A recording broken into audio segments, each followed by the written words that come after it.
Though we were of the same age, Joanna was stronger than me and could handle bully really well.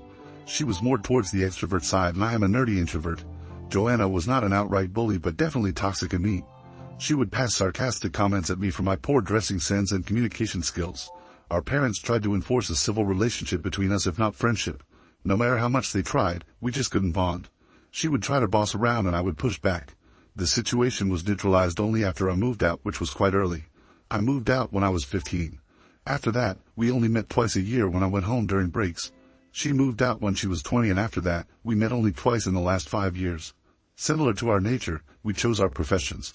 I'm a lab technician at a research institute and she's a flight attendant. All this doesn't matter.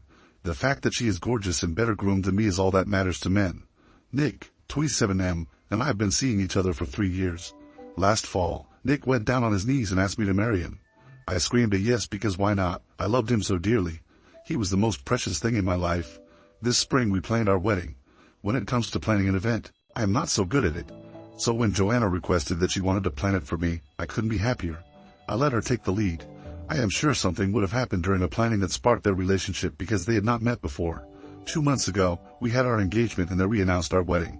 That was the first time Joanna had met Nick. Nick was my only proper boyfriend. Introverts in relationships are not a good combination. Nick seemed different.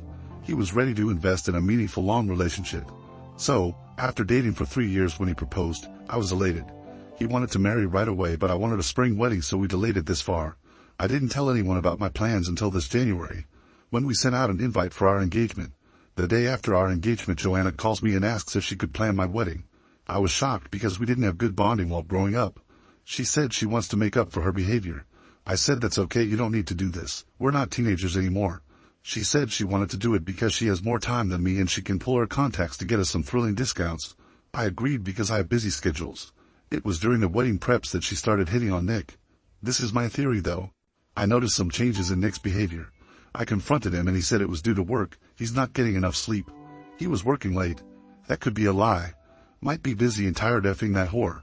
The day before the wedding, the event manager gave us the tour trail of the wedding arrangements. Joanna was with us. The event manager was her friend. That was the only time I noticed their closeness. She was giggling and talking to him as if they had known each other for ages. I had an eerie feeling and wanted to confront them right there, but then I stopped thinking I might ruin the atmosphere. The wedding was next day and then Joanna would be out. It would be just me and Nick. So I let this slide. On the day of the wedding, I didn't see Joanna. I thought she must be busy outside taking care of the arrangements. When I was walking down the aisle, I saw her sitting in the corner. She looked sad. I didn't bother to think about her. That moment was not for me to think about her. I walked down. Nick was smiling, but he didn't seem to be as happy as I expected.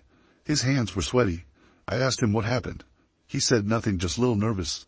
As I was standing at the altar, I could see Joanna's downhearted face. She was sobbing. I got confused because we ain't that close that she would sob at my wedding. Plus it wasn't happy tears. She looked miserable as if she hadn't slept in the night. The pastor began the process by asking if anyone had a reason to object to this wedding. To this, Joanna stood up and started crying profusely. All the eyes fell on her. I was frozen. I gestured at her what the hell she was doing. But she was not looking at me. She was glued to Nick. The pastor asked her the reason for her objection. She knelt down and joined her hands as if she was praying. She said she is madly in love with Nick and cannot see him getting married to anyone but her. I yelled at Joanna to stop. I rushed down the altar and screamed at her to stop this nonsense. Mom and Dad also stood up and tried to lift her up, but the damage was already done. This was still fine because Joanna has always been mean to me. I know she can go to any lengths to ruin my life. My world stopped when I looked back at Nick and he was also crying badly. He was sitting on the floor with his face buried in his palms. I rushed to him and asked him what's the matter. He didn't say anything. Joanna came running to him, lifted up his face from her hands, and said, "This is our last chance, Nick. You have to speak up. If not now, it's gonna be never. You'll be stuck to this woman. She's not gonna leave you easily." I pulled Joanna's arms and asked what was going on. Is it some kind of prank? Then better stop because I'm not liking it. It was evident to everyone what was happening there. People were glued to the drama. They got hot topics to gossip about for a month. He wiped her tears with his sleeves, looked at me, and said he had fallen in love with Joanna during the wedding preps. After listening to all this, I could not stand there. My legs were shaking so badly. It was beyond humiliation. I felt I was ripped naked in front of the crowd. Our parents chipped in and took us outside. We had already given enough gossip to the people. I was crying so badly that I couldn't even walk. Dad escorted me out while Joanna's mom was holding her arms and consoling her. Why on earth does she need to be consoled? Homewrecker. Nick and Joanna confessed to sleeping a week before the wedding.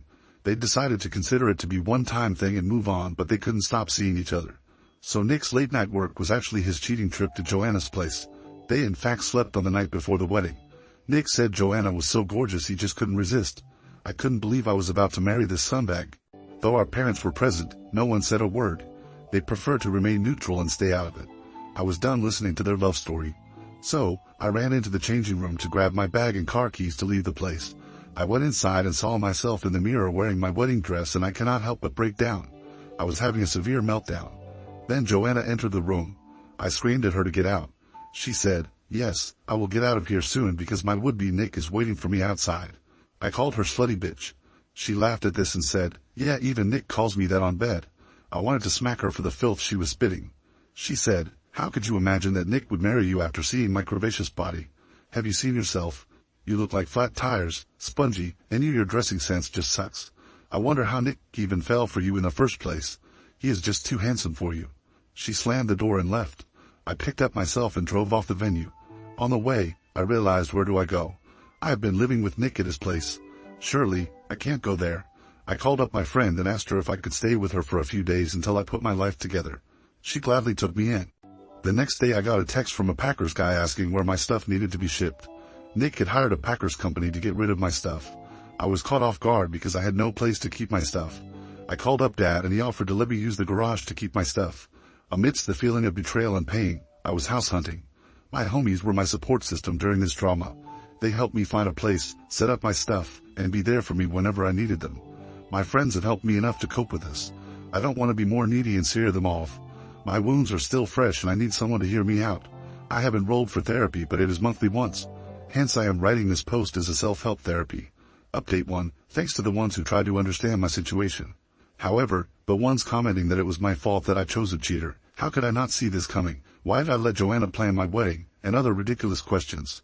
If anyone is going through a heartbreak, do you console them or do you go around bullying them, as if it was my fault that he cheated on me? I don't need to give any explanation to anyone. These answers are for those genuine questions on my post. People asked how I got so close to Joanna that I invited her to the engagement and let her plan my wedding. Joanna and I got into talking terms after I moved out of the house. I was not so keen on inviting Joanna to my engagement, but my dad wanted it to be a full family affair. Joanna was also not so interested in attending my engagement, but Dad said this was the first event in the family, so everyone had to be present. When it comes to planning the wedding, I have covered that bit in the initial post. I didn't have time and she had some contacts in the event management space. And everyone who was saying how could I not know my fiancé was a cheater. So to them, if everyone could really predict if their partners are cheaters or not, there wouldn't be any divorce in the world. Negative people are all around the world, few. But you know what, I don't care because you reap what you sow. Coming to the updates, Joanna and Nick got married last week at the same venue. Look at her audacity, she emailed me the invitation card. It was not an invite but a way to show that she got him. I ignored and blocked her. I showed it to Dad. He was the one advocating we are a family. Though I was pretending to be strong, I was tearing up from inside. My friends came over with drinks and tacos to cheer me up. I got badly wasted that night. To ease my pain, my friends suggested that I plan revenge on Joanna. They came up with some stupid and funny ones to lighten my mood. One of my friends was smoking up and an idea clicked in my mind. Joanna is a smoker, not cigarettes but weed. I know what you guys are thinking, who cares? Well, I don't, but her employer does. She's a flight attendant and she's not allowed to have any of those substances. It puts passengers' life at risk. Apparently, they are life saviors. Joanna and life savior, my ass. My friend and I wondered how she was not getting caught because the airlines run regular tests on their employees. One of my friends suggested that we tip off her employer and let them figure it out. I am not sure if it was going to work, but I decided to give it a shot. I had to do something to pull my revenge. I sent an anonymous mail to the airlines with Joanna's details that she has been smoking up during work hours. I got a reply that someone would reach out to me to get further details.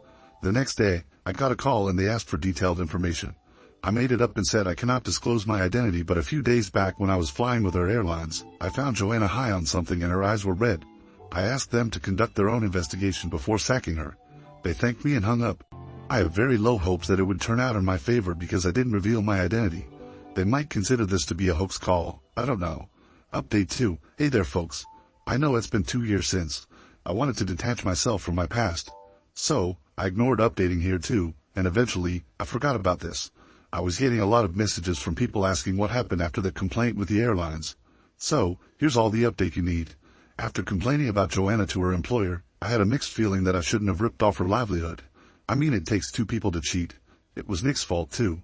Eventually, I started moving on thinking that I got rid of a cheater, better before the wedding than later. I took a transfer to a different city to start a new life. Almost 2 years later, which was last month, I got a call from Dad. He wanted to meet me. I didn't want to, but he said he was in town, so I agreed. He said he needed my help with Joanna. Like what? He told me that Joanna had lost her job because someone tipped off her employer that she was smoking up during work hours. They did a random test and she was caught. Upon being grilled, she confessed that she had been fooling the authorities for many years. She had contacts in the lab department who would manipulate her test results and make them clean. She basically used to sleep with that testing guy. These charges not only cost her job but also her profession. No airline is now going to hire her after this. The airlines didn't report her to the cops because it would have damaged their reputation. My tip-off worked, but now I didn't care. I had moved on. When Nick got to know about all this, he lost his mind. She tried to save her ass by saying she was being framed by her colleagues because people were jealous of her good performance. I sighed, on the bed. Sure. Nick tried to stick around for a while, but she got herself wasted in alcohol and other substance. He left her eventually. She lost her job and her husband too. She borrowed money from Dad to rent a place for herself, but instead of getting a place for herself, she wasted that money in partying. She was living on her friend's couch who informed Dad about Joanna's condition before throwing her out. Dad brought her home and took her to rehab. He is claiming that she has gotten better and now wants to restart her life. Dad wanted me to check with my contacts and get her an office job. I refused to help her in any way. Dad was disappointed that I turned him down, but he said he understood. After he left, my guilty conscience kicked in. No one knows that I was one who got her sacked. I don't know what to do. Update 3. This is probably going to be the last update because I'm done with this saga and want to move on. I helped my sister get a job and made it even. Call it whatever, but I felt nice after helping her. However, no one can help a self-destructor. I got her a job at a publishing house. She started stealing the books and selling them at a black market at a cheap. She was caught and thrown away. My friend was about to report her, but I talked her out of this, saying that it would bring down the reputation of the publication house. Dad has given up on Joanna and kicked her out of the house. Now, she's on her own. God knows what she is doing with her life. This Christmas I went back to my hometown to meet my friends.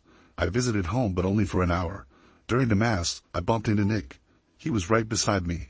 The hallway was so crowded that we were forced to walk together. He said hello to me and we got into a conversation. I tried to be mature and spoke to him politely. While leaving the church, he approached again and asked me for a few minutes. We went aside and he said sorry. He said sleeping with Joanna was the worst mistake, and then to rectify one, he committed another by marrying her. She was guilt-tripping and that he used her physically, so he thought he should do the right thing and marry her. I said, it's fine, I have moved on. He asked me if I was okay to accompany him to an art gallery the next day. I had no other plan, so I said yes. It was a normal visit. We hung out like friends and none of us made a move. The same night I came back home. My phone was discharged during the travel. When I switched on the phone, there were 20+ messages from Nick. It was all about, did you reach safely? Text me after reaching. I miss you. When can we meet next? I saw all of them and ignored them. The next few days were the same. He was constantly checking on me. He said he was missing me and wished we could get back together. Then ultimately I told I had moved on and didn't want to keep in touch with him. He said if I was not interested, why did I go to art gallery with him? I said, dude, grow up, it didn't mean anything. His ego kicked in and he hung up the call. A week later, I got a call at 2 a.m. in the night. I picked up thinking it might be some emergency. Nick was there on the other side. He said nothing serious, just wanted to check on you. I was yelling at him when my boyfriend, who was sleeping next to me, took the phone and gave him the peace of his mind. My boyfriend is a sleep enthusiast and he would bring wrath on anyone who disturbed his sweet slumber.